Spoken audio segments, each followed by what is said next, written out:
Praise the lord. ప్రభు అయిన యేసుక్రీస్తు నామంలో మీ అందరికీ మా హోసనా మినిస్ట్రీస్ తరపున హృదయపూర్వకమైన వందనాలు తెలియపరుస్తున్నాను. ప్రభు మిమ్మల్ని ఆశీర్వదించి దీవించునుగాక. ప్రియులారా, ఈ పూట పరిశుద్ధ గ్రంథంలో 26వ కీర్తన కొన్ని విషయాలు మనం ఇందులో చూద్దాం, ధ్యానిద్దాం, ఒక గొప్ప దీవెన మనం పొందుకుందాం. ఈ కీర్తన దావీదు వ్రాసినట్లు ప్రారంభంలోనే మనం చూస్తాము. అనేక కీర్తనలు దావీదు రాసినవి మనం చదువుతూ ఉంటాము. అనేక కీర్తనలు ఉన్నప్పటికీ దావీదు వ్రాసిన కీర్తనలో ఒక విశేషతను సంతరించుకుని ఉంటుంది.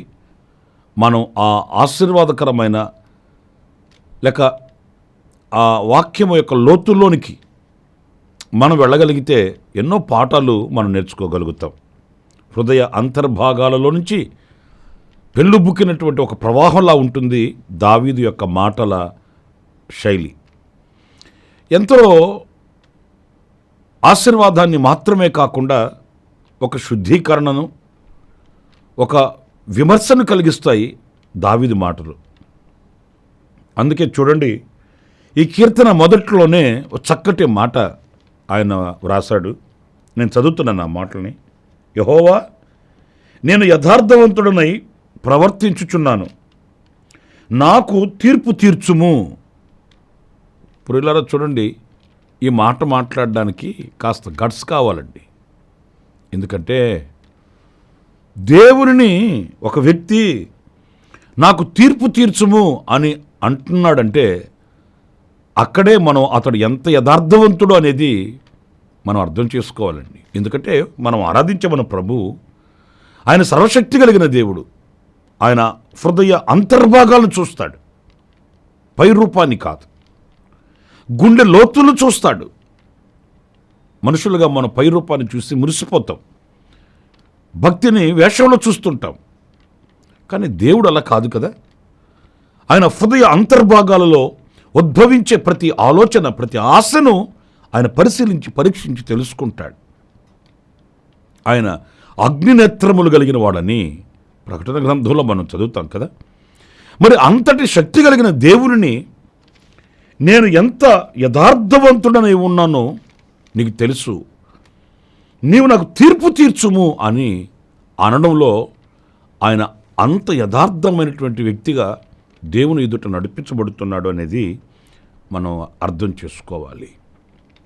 ఒక పాత నిబంధన భక్తుడైనటువంటి దావీదే అంత నిశ్చలమైనటువంటి నిశ్చేతతో మీరు నాకు న్యాయం తీర్చవచ్చు, నేను యథార్థవంతుడను అని చెప్పగలుగుతున్నాడంటే ఈ రోజున మన స్థితి, మన క్రొత్త నిబంధన సంఘ సభ్యులం, యేసుక్రీస్తు రక్తం చేత కడగబడిన వారం, ఆయన రక్తం చేత విమోచించబడిన వారం.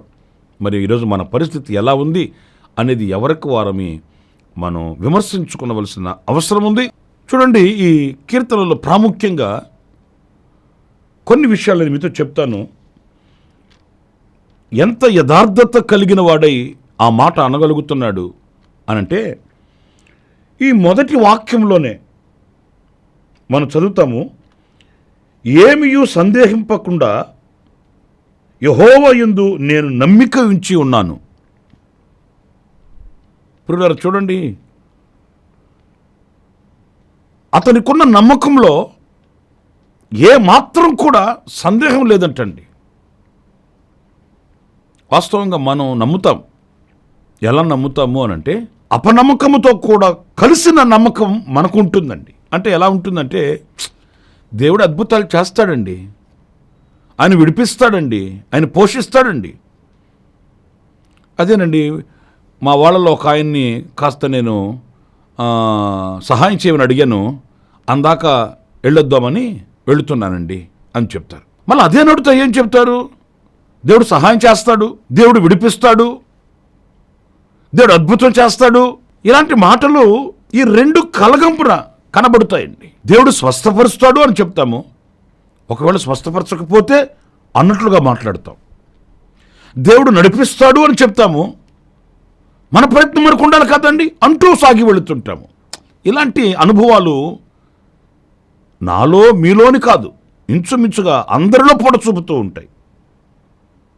కానీ ఈ భక్తుని మనం ఎదుట ఉంచుకొని మనల్ని మనం సరిచేసుకోవడానికి కనుక మనం ఈ వాక్యాన్ని ధ్యానించగలిగితే, ఈయన దేవునిని నమ్మాడట, ఆ నమ్మికలో ఎలాంటి లోటు అంటే ఒక పూర్ణమైన నమ్మకం, పూర్ణమైన విశ్వాసం, దేవుని మీద ఆధారపడిన, దేవునిని ఆనుకొనిన అనుభవాలు ప్రియులారా ఈయన కలిగి ఉన్నాడు. అందుకే అంత ధైర్యంగా చెప్తున్నాడు, నీవు నాకు తీర్పు తీర్చుము. అంటే నేను ఎంత నిన్ను నమ్మి ఉన్నానో, ఎంత నీ మీద ఆధారపడి ఉన్నానో నీకు తెలుసు అన్నట్లుగా దేవునితో ఆయన మనవి చేసుకొనుచున్నాడు. నా ప్రియమైన దేవుని బిడ్డలారా, ఎంతటి గొప్ప కార్యానికైనా పునాది నమ్మికండి. అందుకే దేవుని వాక్యంలో మనం చదువుతాము, నీవు నమ్మిన ఎడల దేవుని మహిమను చూస్తావు అని వ్రాయబడి ఉందండి. నమ్మువానికి సమస్తం సాధ్యమే అని వాక్యం రాయబడి ఉందండి. నా ప్రియమైన దేవుని బిడ్డలారా, ఆ నమ్మికను పూర్తిగా సంపూర్తిగా మనం కలిగిన వారమై ఉండాలి. అప్పుడే దైవ గొప్ప కార్యాలు మనం చూడగలుగుతామనే విషయాన్ని మనం మర్చిపోకూడదండి. రెండవ అనుభవాన్ని కూడా నేను మీకు జ్ఞాపకం చేస్తాను.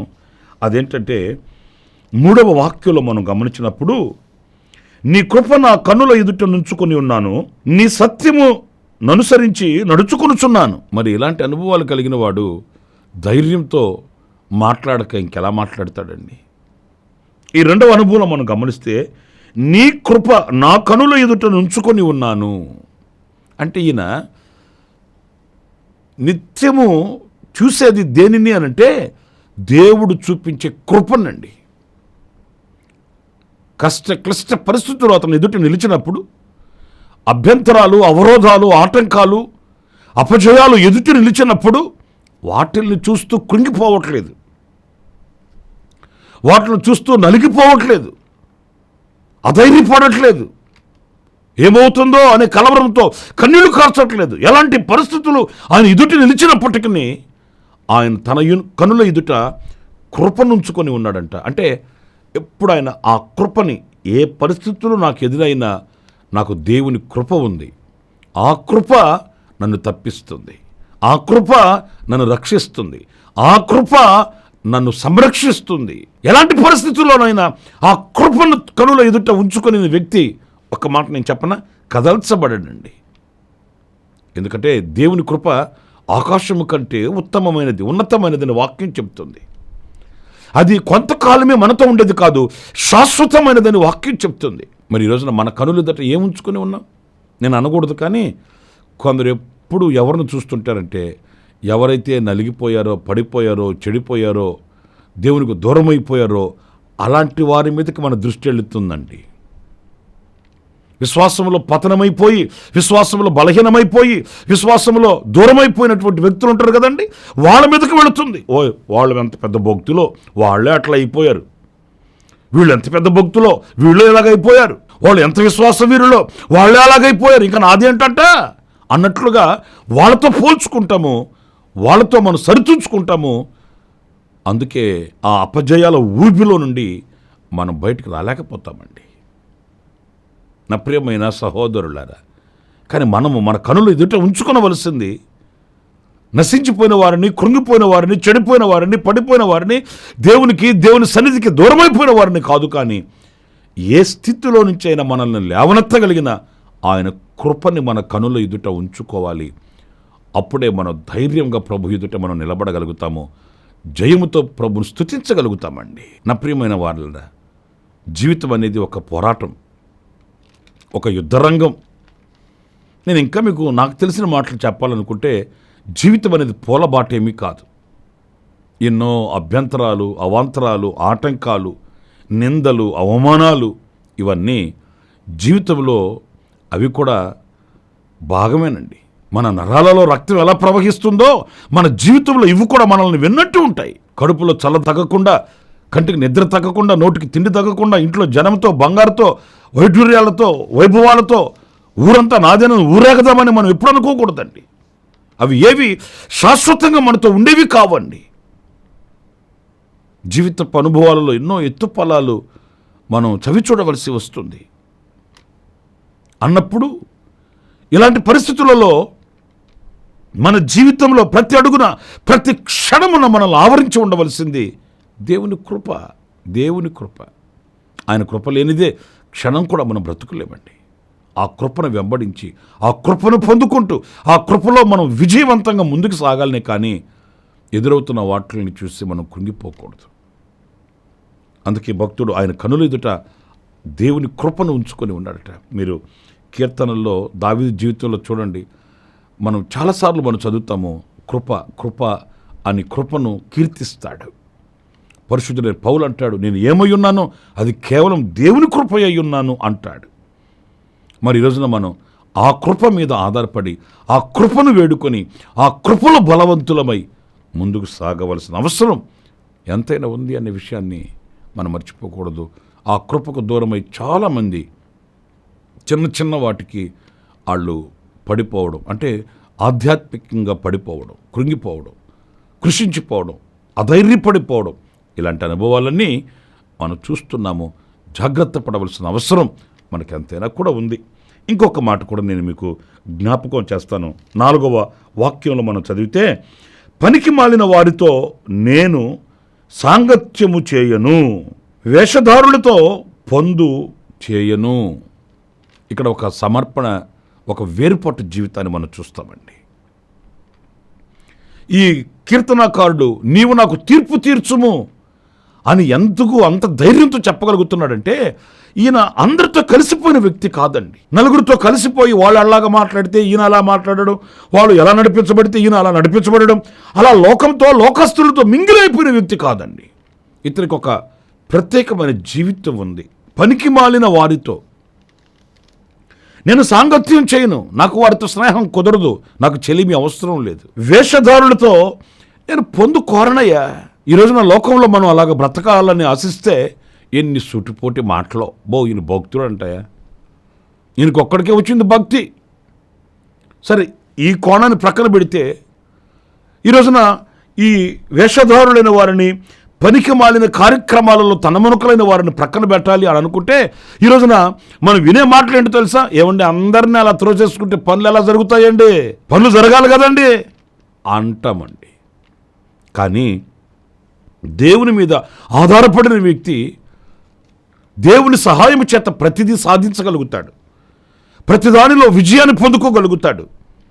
ఎవరో వచ్చి సహాయం చేయాలి, ఎవరో వచ్చి మన ప్రక్కన నిలబడాలి, ఎవరో వచ్చి మనకు త్రోవ చూపించాలని వ్యక్తుల మీద, మనుషుల మీద ఆధారపడడండి. అందుకే ఈ కీర్తనకారుడు ఈ లోక సంబంధమైన వ్యక్తులకి నేను దూరాన నిలిచిన వాడును. చూడండి, ఒక క్రైస్తవునికి వాస్తవంగా ఈ ప్రత్యేకత ఉండాలండి. అంటే ఎవరిని పలకరించొద్దు, ఎవరిని మనం మర్యాదగా చూడవలసిన అవసరం లేదు. మన భక్తి పరులం కనుక ముక్కు మూసుకొని ముఖం తిప్పుకొని తిరగాలి అని కాదు దాని అర్థం. ఈ భక్తిహీనులైన వారి సాంప్రదాయాలలో, వారి యొక్క కార్యకలాపాలలో మనం పాలువారం కాకూడదండి. వాళ్ళతో మనం కలిసిమెలిసి తిరుగుతున్నాం కనుక వాళ్ళ కార్యక్రమాల్లో మనం పాలొందకపోతే మరోలా భావిస్తారు అని ఇలాగ లోక మర్యాదలు మనం చూడకూడదండి. మనకు ఒక నియమం ఉంది, మనకు ఒక పద్ధతి ఉంది, మనకు ఒక పరిధి ఉంది, మనకు కొన్ని ఆజ్ఞలు ఉన్నాయి. ఈ ఆజ్ఞలు లేని వాడు క్రైస్తవుడు కాడు కదా. దేవుని మాటను ధిక్కరించిన వాడు దేవునికి సన్నిహితుడు కాలేడు కదా.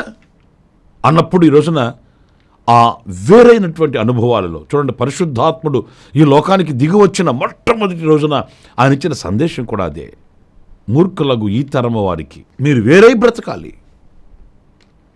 ఆ వేరుపాటాలు మనకు లేకపోతే మనం దైవశక్తిని పొందుకోలేము, దైవ దీవెనలు మనం పొందుకోలేమండి. మనకు కనబడే సాంప్రదాయాలు కానివ్వండి, సాంప్రదాయాలలో తనమునకలవుతున్న ప్రజానికం కానివ్వండి, మనకు సంబంధించిన వారు కాదు, మనకు సంబంధించినవి కావని వివేచన మనకు ఉండాలి. ఎప్పుడైతే అలాంటి స్నేహం, అలాంటి సాంగత్యాలకు దూరాన మనం ఉండగలుగుతామో, ఆ ప్రత్యేకతను, ఏర్పాటును మనం కలిగి ఉండగలుగుతామో, మనం దేవుని ఎదుట ధైర్యంగా నిలబడే ఆ శక్తి మనకు కలుగుతుందండి. కానీ ఈ రోజున క్రైస్తవులు కూడా లోకస్తుల వల్లే సాంప్రదాయాలను చూడడం. పెళ్ళిళ్ళు చేయాలనుకుంటే మంచి రోజు ఎప్పుడండి అని అడగడం అండి. ఎంత బాధాకరమైన విషయమో. దేవుడు మనకు అన్నీ మంచివి మంచివి మంచివి అని అనుగ్రహిస్తే దేవునిని అనుమానించడం. ప్రియులారా, మనం ఏదో చిన్న విషయమే కదా అనుకుంటాం. ఆయన మనకు మంచివి అని అనుగ్రహించిన వాటిల్ని మంచివా కావా అని వేరొకరిని అడగడం, అలా సందేహించడం, దాని అర్థం ఏంటంటే సృష్టికర్త అయిన దేవునిని అవమానించడం. ఎంతవరకు సబబండి? అన్యుల వలె సాంప్రదాయాల పద్ధతులలో గుమ్మం ఎక్కడుండాలండి, కిటికీ ఇక్కడుండాలండి, ఇదిగో ఇంట్లోకి వచ్చేటప్పుడు ఎలా రావాలండి, బయటికి వెళ్ళేటప్పుడు ఎలా ఉండాలండి. సర్వశక్తి కలిగిన దేవుడు ఇమ్మానుయేలుగా మనలో ఉన్నాడు, మనతో ఉన్నాడు. ఆయన మన ముందు నడిచి మార్గమును సరళము చేస్తూ ఎత్తుగా ఉన్న ప్రతి స్థలములను ఆయన చదును చేస్తున్నాడు. మరి ఆయన గుమ్మం ఇక్కడుందా అని అడగట్లేదు కదా. ఆయన మన ముందు వెళుతున్నాడు. ఆయనను వెంబడించి మనం వెళుతున్నాము, ఆయనతో అడుగులు వేస్తున్నాం. కనుక నా ప్రియ సహోదరులారా, ఈ వేరుపాటు జీవితం కలిగిన వాడు గనుకయే ఆయన నాకు న్యాయము తీర్చుము, నేను యథార్థవంతుడనై ప్రవర్తించుచున్నాను అని ధైర్యంగా చెప్పగలిగిన వ్యక్తిగా కనిపిస్తున్నాడు. ఆఖరిగా మరొక్క మాట చెప్తాను. 6వ వాక్యం అండి. యెహోవా, నీ బలిపీఠము చుట్టూ ప్రదక్షిణము చేయుదును, అచ్చట కృతజ్ఞతాస్తుతులు చెల్లింతును, స్తోత్రం కలుగునుగాక. ఈ 4వ అనుభవం ఏంటంటే, నీ బలిపీఠం దగ్గర నేను చేరుతానయ్యా, ఆ బలిపీఠం దగ్గర నీకు కృతజ్ఞతాస్తుతులు చెల్లించుదును. అంటే చేసిన మేలు ఎప్పుడు కూడా మర్చిపోయేవాడు కాదండి. మేలులు అనుభవించడం ఒక వంతు అయితే, ఆ మేలుల నిమిత్తమై దేవునికి కృతజ్ఞత స్తుతి చెల్లించడం అనేది గొప్ప విషయం అండి. కొందరికి చూడండి, ఎన్ని మేలులు చేసినా వాళ్ళకి కృతజ్ఞత అనేది ఉండనే ఉండదండి. అయ్యో, దేవుడు ఏ పరిస్థితుల్లో నుంచి నన్ను లేవనెత్తాడు, ఏ పరిస్థితుల్లో నన్ను స్వస్థపరిచాడు, ఏ స్థితిలో నుంచి ఏ స్థితిలోకి దాటించాడు, కొంతైనా కూడా జ్ఞాపకం ఉండదండి. అందుకే వాళ్ళ జీవితాలలో పరిధి అన్నట్లుగా ఆ ఆశీర్వాదాలు అంతవరకే కనిపిస్తాయి. ప్రియులారా, కానీ ఈ వ్యక్తి ఆయన బలిపీఠం దగ్గర చేరి దేవునికి కృతజ్ఞతాస్తుతి చెల్లిస్తాడంటండి. అంత మంచి మనసు, యథార్థమైన హృదయం కలిగిన వాడు. మీరు ఒక్కసారి పరీక్షించుకోండి, ఎన్ని మేలులు మీరు పొందుంటారు. ఈరోజు సజీవులై ఉన్నారంటే మరణాంధకారాన్ని ప్రభు తప్పించి కదా ఈ స్థితిలో మనల్ని సజీవులుగా ఉంచింది. మరి కృతజ్ఞత కలిగి బ్రతకగలుగుతున్నామా? ఆయనకి కృతజ్ఞతాస్తుతి చెల్లించగలుగుతున్నామా? కుటుంబ సమేతంగా కూడుకొని ఆయనను ఆరాధించి స్తుతించగలుగుతున్నామా? స్తుతించాలన్న హృదయం, స్తుతించాలన్న కృతజ్ఞత కలిగిన భావం ఈరోజు కలిగి ఉంటున్నామా? ప్రియులారా, మనం ప్రతి క్షణం మన నోట స్తుతి స్తుతి స్తుతి, ఒకవేళ బాహ్యంగా కనబడకపోయినా అంతరంగంలో స్తుతి సునాదం ఎప్పుడు ప్రతిధ్వనిస్తుండాలండి. ఎందుకంటే ఒక్క క్షణం దేవుడు మనల్ని మర్చిపోతే మన జీవితం చీకటైపోతుంది. ఒక్క క్షణం ఆయన మనల్ని వైదొలిగి ప్రక్కకి వెళ్ళిపోతే మన జీవితం సాతాను చేతిలో, శత్రువు చేతిలోకి వెళ్ళిపోతుంది. మరి ఆయన ప్రతి క్షణం మనకు నీరు కట్టి మనల్ని కాపాడుతూ కంచివేసి భద్రపరుస్తున్నాడు. కృతజ్ఞత కలిగి ఉండాలండి. ఆయనను ఆర్భాటంగా స్తుతించాలి, మహిమపరచాలి. కనుక నా ప్రియులారా, ఇలాంటి సుగుణములు ఈయన కలిగి ఉన్నాడు గనుక ఆ ధైర్యాన్ని కలిగి ఉన్నాడు. అలాంటి ధైర్యం మనం కలిగిన వారమై ప్రభు ఎదుట నిలిచే కృప మనకు అనుగ్రహించునుగాక. తలలో వంచండి, చిన్న ప్రార్థన చేసుకుందాం. మహోన్నతుడైన తండ్రి, జీవాధిపతి, మీకు వందనాలు. ఆనాడు మా పితరుడైన దావీదు ఎంత యథార్థం కలిగిన వాడో, ఎంత ధైర్యంతో ఆయన మీతో మాట్లాడిన మాటల్ని మేము చదువుతూ వచ్చాము. తనకు కలిగిన సుగుణాలని కూడా మేము ధ్యానిస్తూ వచ్చాము. అలాంటి అనుభవాలు మాకు కూడా మీరు ప్రసాదించి మమ్మల్ని నడిపించమని మమ్మల్ని మీ చేతులకు సమర్పించుకుంటూ యేసు నామములో ప్రార్థించి వేడుకొనుచున్నాను తండ్రి. Amen, amen. ప్రభు పేరట మీ అందరికీ హృదయపూర్వకమైన వందనాలు. ప్రాముఖ్యంగా జన్మదిన శుభవేడుకలు జరుపుకుంటున్న వారందరికీ నిండు ఆయుష్, ఆరోగ్యము, క్షేమము, దీవెన కలుగుగాక. కన్నీళ్లలో ఉన్న వారికి విడుదల ప్రసాదించి దేవుడు వారిని హక్కును చేర్చుకుని కృపను అనుగ్రహించునుగాక. Amen, amen. ప్రతి దినము ఈ అనుదిన కృపాను సందేశాల కొరకు ఇంకా మరిన్ని ఆత్మ సంబంధమైన సందేశాల కొరకు ఈ మా యూట్యూబ్ ఛానల్ ని సబ్స్క్రైబ్ చేసుకోండి. Pastor Ramesh Kosanna ministries.